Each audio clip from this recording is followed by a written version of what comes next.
This is Rail's Ōrāpōta. We find out what it takes to run heritage train trips. We go inside with STEAMINC Incorporated and their crew.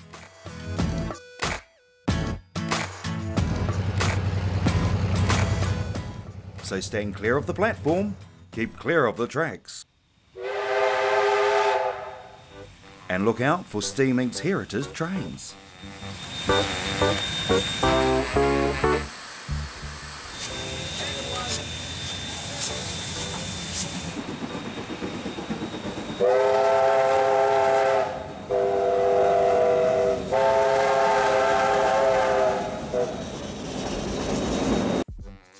Let's meet the crew. No, not the rail nutters. That's more like it. This is the rail crew. Jack of all trades and master of making it work is Jack Dolman. Here and Clive over here are doing it all. They reckon if John Bovis was in charge, there'd be no issues. No, alright, sorry, we'll go for it. Are you ready? Him and his team feed, water and run a collection of heritage trains. Living the dream. Can't you see what this pile?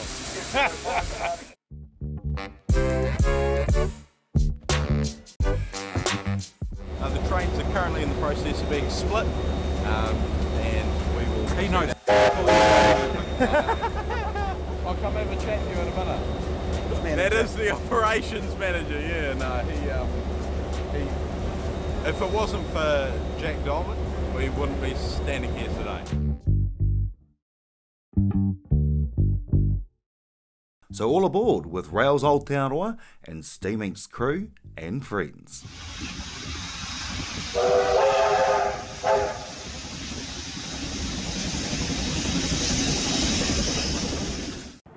Kia ora anō koutou katoa. I'm Kawe Roes and welcome back to this episode of Rail's Ōrāpōta. We're in one of STEAMINC Incorporated's G12 vintage DA class locomotives.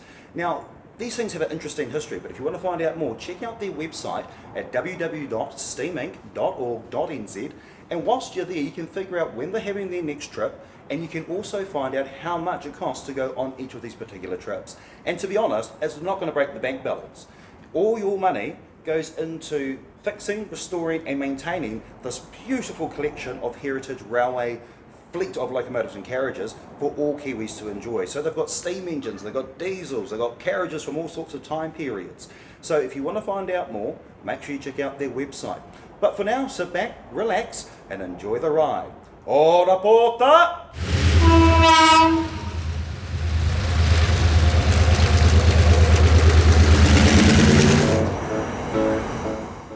It's the day before the two train trips depart Wellington for Woodville in the Manawatu. At Kiwi Rail's Thornton Loco Depot, the STEAMINC engine crew get their 4 locomotives and 12 carriages ready for each round trip. It's a lot of work over 8 weeks for the small team to bring these trips to the main line for the public, but they can't wait to hit the rails tomorrow. We're all really excited. Been certainly a lot of date changes, a lot of operational changes to get it here. So we're very stoked to be this close to getting it going. With time ticking down to departure, all is not as well as it seems for this old lady. AB 608, Passchendaele, is having some running in issues. Brand new bearings for the nearly 110-year-old need bedding into the new crank pins. With a phone call made to Alistair at EES, all is not lost. Okay, bye-bye. You must have stopped autographs train, he's just coming out of Jayville. Within 3 hours, Alistair wishes away the motion rod and crank pin in question to his workshop. I promise you there were not locomotive parts on the back of that. A little adjustment and then voila, the trip's still on. The new crank pins which support the motion rods will give the now one of 6 of her class to survive the scrap heap more puffs and chuffs for years to come. The AB class were the first locomotive in the world to develop 1 horsepower for every 100 pounds of engine weight.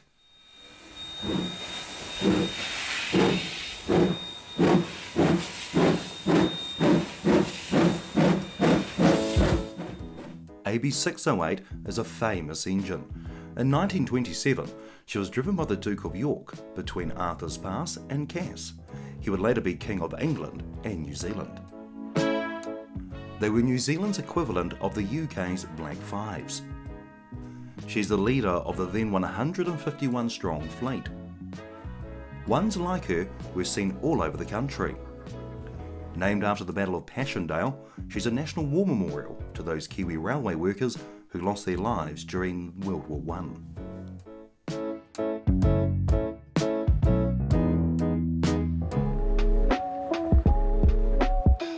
Public support has seen STEAMINC bounce back with fully booked out trains since COVID-19 restrictions eased. Jointly overall it's about 460, so we've got, I think it's about just under 100 people are going up and back on the steam, and then the rest of them are either going up on the steam, back on the diesel, or vice versa, so there's certainly quite a few options there for people to do.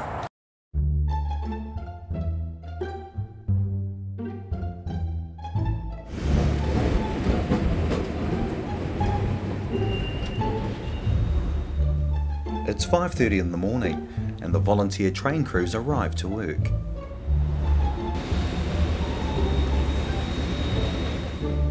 JA 1271 is being checked over, oiled up and brake tested for her to be at the head of the steam trip. She is very much a product of her time and a logical development from the streamlined J class of 1939 built in England.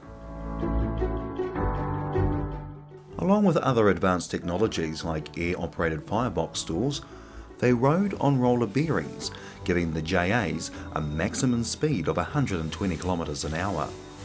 They were reliable in service and a firm favourite with engine crews. 1271 is one of 6 JAs to last from a fleet of 51.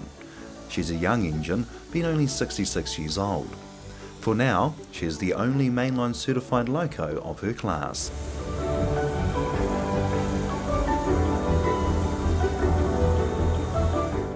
The two trains are prepped in the yard before making way to the platforms. The guard for the diesel trip is Tommy Secker, who says there's been a lot of stress to get this far. Last few months of stressful, busy times come together, and as far as I'm concerned, as soon as we see those two trains side by side leaving Wellington, I'll be absolutely stoked. Something like this has never been seen, particularly in modern preservation. Yeah, no, we're just all set to put on a good day for the punters. These are the two DAs, or a G12U6 if you're into your General Motors.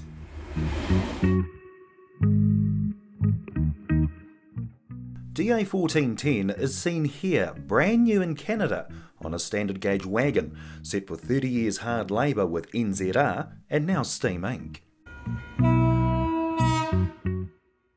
Her running mate is DA 1431, built by the Australians 65 years ago at Clyde Engineering in New South Wales.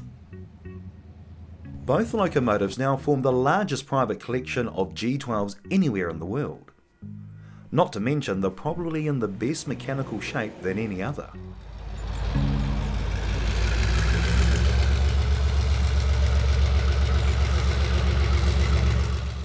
But let's check in on the Double Thunder departures.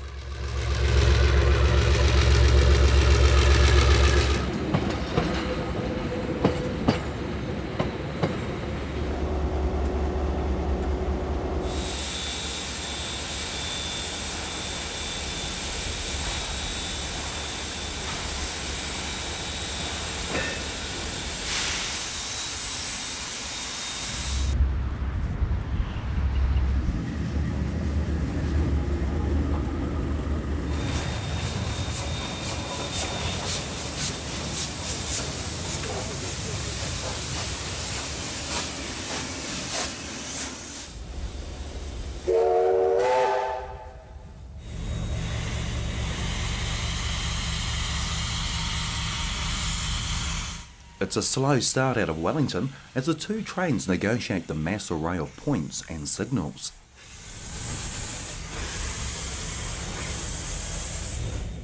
JA 1271 is pulling 140 tonnes on her drawbar, going via Palmerston North to Woodville.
While the diesels take their 171-tonne train via the Wairarapa line to Woodville, but let's follow the steamers instead.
Five full-time staff support STEAMINC, but they need volunteers to care for the engines before, during and after each trip.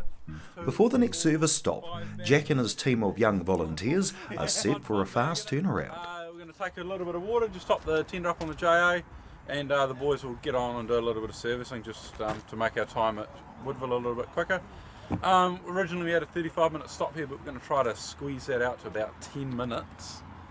Formula One crew that are here should get it down to about 10 minutes and we'll get on the road again. Oh, hey Clive, how far do you reckon 5 bags of coal would take us? That's 2.5 tonne. 35 miles to the tonne. 65k to the tonne. Yeah? Sorry, 130. Good thing I'm not doing the maths on it, eh? 130, and then we've got whatever half a tonne of that is, yeah, 160. We wouldn't go that close to the limit. You're pretty much scraping we have before, but you don't like to go that close. You're scraping coal out the bottom of the bunker at that stage. But yeah. So the 5 bags on here, we've got 15 bags in total, but the 5 bags on here will get us definitely to Woodville very comfortably.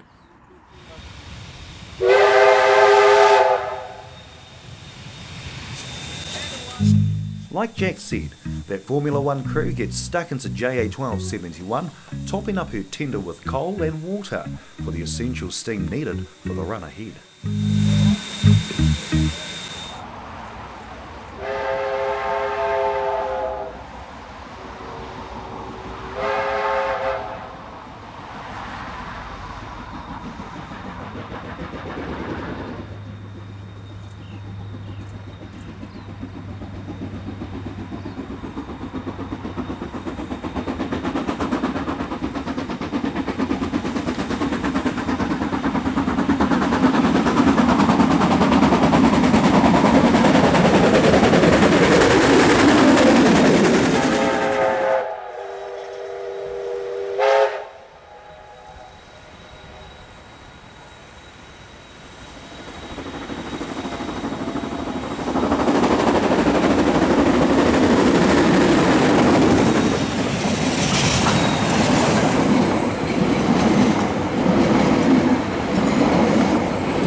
Both trains have gone to plan to meet at Woodville Junction. A younger generation like Tommy are needed for jobs like being the guard or seen here piloting the train back to Woodville Station.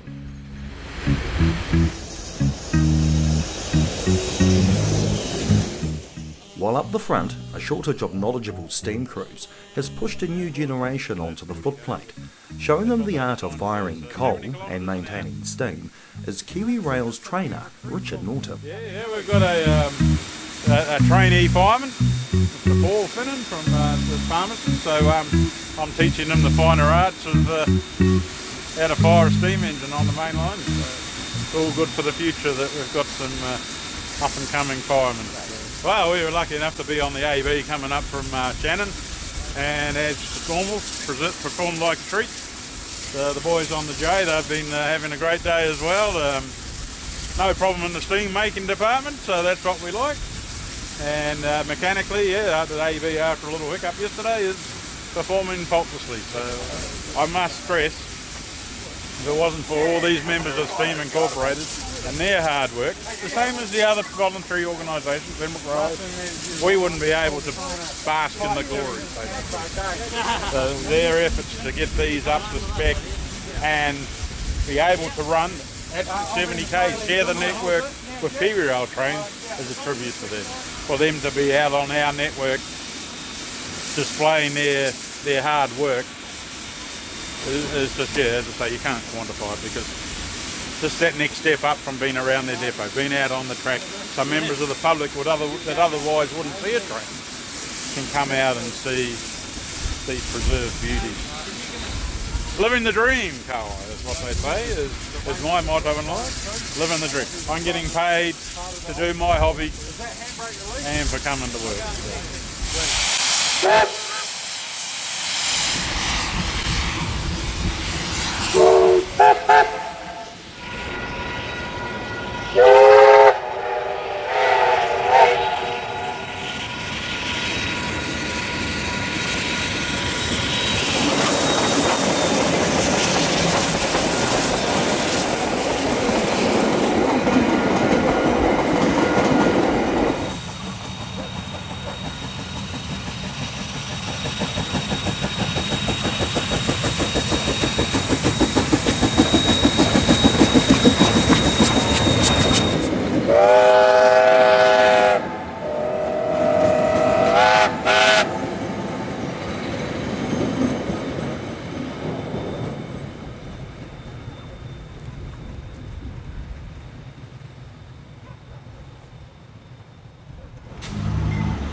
For more than 12 hours, the 4 locomotives covered nearly 800 kilometres.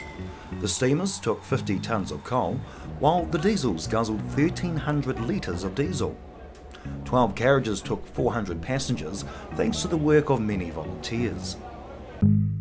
The DAs get in first to Wellington, and Tommy is blown away that they can do these outings for everyone. I've just been filled with immense pride, and I'm proud to be part of an organisation that can pull off something like this. I think that's a lot, something that a lot of groups take for granted, is we can do these complex things, and I think it's like how we've pulled off today, I don't know. It's just been, I think it just comes down to the drive and the passion that that all of us have, and I cannot actually express to camera how proud I am. I hope you enjoyed it. After 50 years of saving NZ Rail history, Jack was happy to see many old STEAMINC faces from over the decades. It was great to have we had a lot of old STEAMINC members on, so they obviously appreciated the effort that goes into it and stuff like that, and there's certainly plenty of foamers around that enjoyed the day, so hey, what more can you ask for apart from them to pay their fair share, eh? You know, our entire team I think did a really good job today. All of them were just under a 12-hour shift. So it's certainly long day, especially for our older members. So no, big thank you to everyone that put in today. Not just the STEAMINC guys, we had a lot of Kiwi Rail guys helping us out. A lot of people had to put in the extra effort to get today off the ground, so no, I want to thank everyone for that.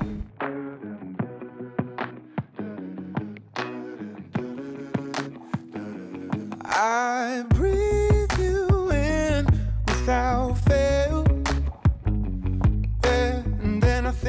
twice before I exhale. But you're not mine to keep. You tell me you wanna be free. Yeah, you wanna keep it nice. You wanna keep it low key. Oh, but Thanks for watching this video, guys. If you want to see more of AB608, JA1271 or any other vintage heritage New Zealand trains, including some of the Kiwi Rail stuff, make sure you subscribe to Rails Aotearoa, as we'll be dropping content every month. But for now, thanks for watching. I'm Kawe Roes, ka kite anō.